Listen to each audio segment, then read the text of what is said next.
Hola a todos y todas, esta es una cápsula de embriología solamente a modo de recordatorio. Recordemos que de la primera a tercera semana vamos a tener los hitos preembrionarios donde vamos a tener la fecundación, la segmentación o clivaje, la implantación, la premenstruación donde vamos a tener la presencia del disco bilaminar para dar al día 15 a la gastrulación, que es donde se forma el disco trilaminar, donde vamos a tener las tres capas embrionarias de las cuales van a derivar todos los tejidos de nuestro sistema. Nos vamos a concentrar principalmente en el ectodermo, el cual se va a dividir en el epidermioblasto, el neuroectoblasto, que va a dar origen al tubo neural, y la cresta neural, el cual va a dar origen a los ganglios, nervios y otras estructuras sumamente importantes para la prolongación del sistema nervioso. En cuanto a su inicio, cuando estamos todavía en una etapa del disco bilaminar, nosotros vamos a tener la formación del nódulo primitivo, desde el cual se va a formar en la zona caudal lo que es la fosa primitiva y la línea primitiva. Desde este punto, de este nódulo primitivo, también conocido como el mesodermo medial o axial, se va a formar la notocorda, el cual va a ser un eje para el crecimiento longitudinal del embrión. En cuanto a el nódulo primitivo, desde el nódulo primitivo hacia la zona craneal, vamos a tener un otro importante elemento que es la membrana bucofaringea, la cual va a dar origen al límite que después va a ser el estomodio, la boca primitiva, y desde ese punto hacia abajo se va a estar formando lo que es las estructuras del endodermo, o sea, del sistema digestivo, sistema respiratorio. Pero aquí tenemos una placa que se llama la placa neural, la cual desde este punto es una primera diferenciación que tenemos de el ectodermo primitivo y va a formar el tubo neural. Cabe destacar que desde la membrana orofaringea hacia la zona caudal se va a estar formando la placa neural, y si nosotros podemos visualizar las células que encontramos, nosotros ya vamos a encontrar aquellas células que van a dar origen a las estructuras definitivas. Vamos a tener ya las células que van a dar origen al prosencéfalo primario, al mesencéfalo,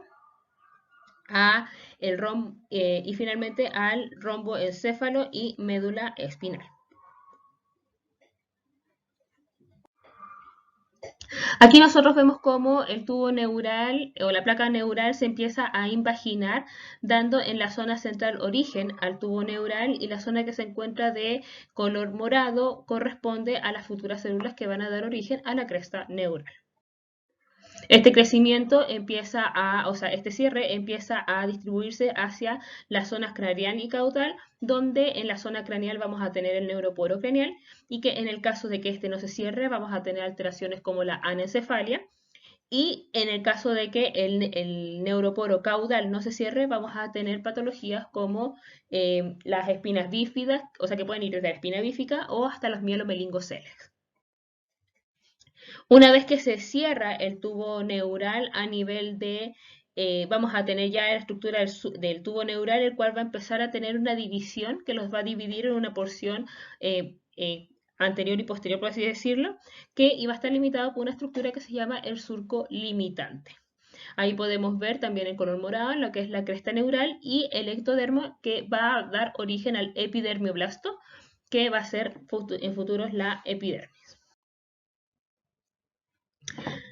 Aquí tenemos un esquema de corte transversal en el cual nosotros podemos ver ya el crecimiento y la formación del tubo neural, desde la placa neural hasta la formación del tubo, y no olvidar de que esto va en forma paralela con la formación de otras estructuras, como por ejemplo son los somitas, que van a dar origen futuramente al sistema musculoesquelético.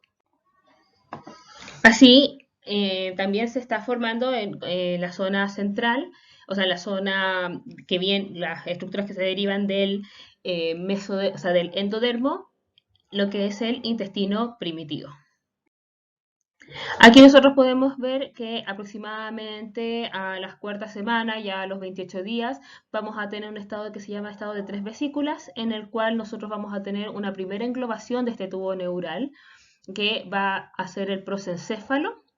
En las color rojo tenemos el mesencéfalo y en color verde el romboencéfalo. Ya la quinta semana o sea, ya finalizando esta semana, vamos a tener el estado de 5 vesículas, en el cual el prosencéfalo se va a dividir en el telencéfalo y el diencéfalo. El mesencéfalo va a continuar con su mismo nombre y el romboencéfalo se va a dividir en metencéfalo y el mielencéfalo. Y desde aquí van a derivar las estructuras definitivas. En el caso del prosencéfalo se va a dividir en los hemisferios cerebrales, ¿ya? Y el diencéfalo con sus 4 estructuras, tálamo, hipotálamo, subtálamo y epitálamo. El mesencéfalo va a continuar como mesencéfalo y del metencéfalo va a derivar el puente y el cerebelo y del mielencéfalo la médula oblonga y la médula espinal va a empezar con su crecimiento longitudinal que ya venía desarrollándose junto con el embrión. También cabe destacar que a medida que se van formando las vesículas, se van formando unos espacios dentro de las cavidades que se llaman los ventrículos.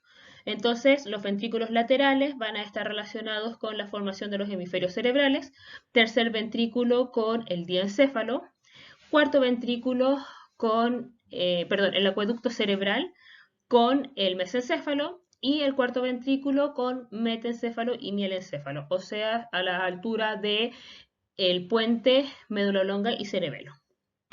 Y hacia la zona inferior nosotros vamos a encontrar el canal central que va a estar recorriendo la zona central de la médula espinal.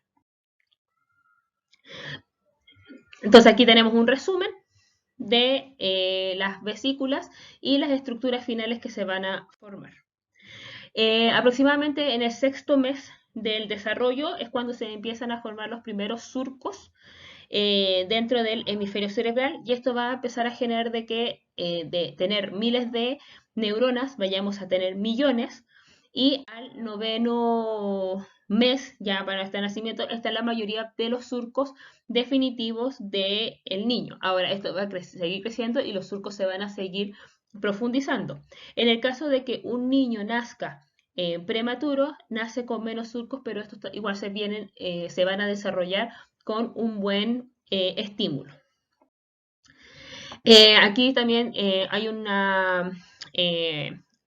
tema de anatomía, de embriología comparativa, donde vemos el cerebro de un ratón, el cual es bastante liso, y la estructura triangular que se ve en la cara anterior corresponde a la nariz.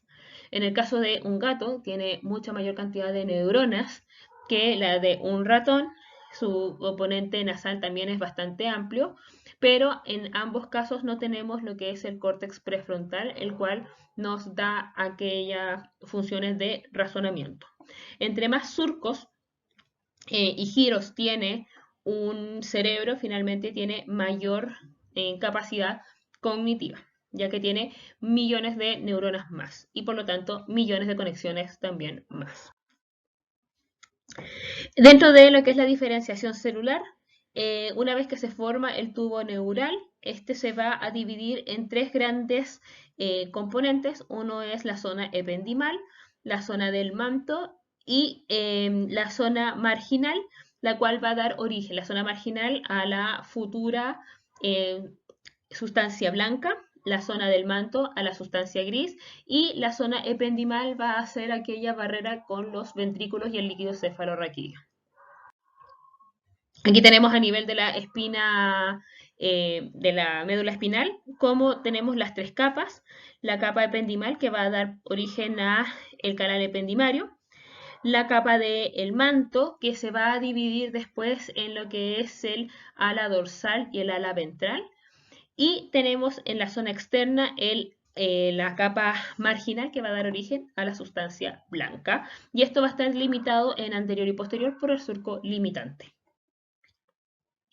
Un dato importante a destacar es que en la raíz dorsal se va a estar integrando o se van a estar imaginando neuronas o las terminaciones nerviosas de las neuronas formadas a raíz de la cresta neural. En cambio, las neuronas que vienen desde la zona anterior, ya desde la placa basal, van a venir sus somas directamente desde la capa del manto para emerger como la raíz anterior. Y esa es la principal razón por la cual por la cara posterior ingresan la información o la transducción de la información sensitiva, y por la cara anterior egresa o va de manera eferente la información motora o la información que va a ser ya de respuesta. Ya, y ahí lo que se ve en gris son aquellos núcleos donde se va a ver concentraciones de somas. Entonces, en el caso de la información aferente somática, las neuronas que vienen ingresando, que viene de formación de la cresta neural, van a hacer sinapsis con segundas neuronas o con interneuronas. En cambio, los núcleos de la zona eferente son relevo de información que vienen desde vías superiores. Recordar también que el crecimiento longitudinal de la médula espinal es mucho menor proporción de lo que crece después la médula espinal, perdón, la columna vertebral. Para resumir, tenemos aquí la fase del desarrollo neural, donde hay algunos hitos que nacen desde y terminan en algunas semanas, y hay otros que pueden durar durante toda la vida y se siguen desarrollando, y esto es muy importante para lo que son las teorías de la neuroplasticidad. Y en cuanto a las meninges, no las podemos olvidar. Tener bien claro que tenemos las paquimeninges y la leptomeninge. La paquimeninge corresponde a un tejido más bien de tipo conjuntivo, donde va a dar origen a la dura madre, y la leptomeninge es una meninge que luego se separa en aracnoides y pía madre. Para no olvidar un poco de la histología, la pía madre es epitelio plano simple. En el caso de la aracnoides es tejido conectivo laxo y trabecular. Y en el caso de la dura madre es tejido conectivo denso irregular. Espero que este pequeño resumen les haya refrescado un poco la memoria. Que estén todos muy bien. Cuídense mucho. Chao, chao.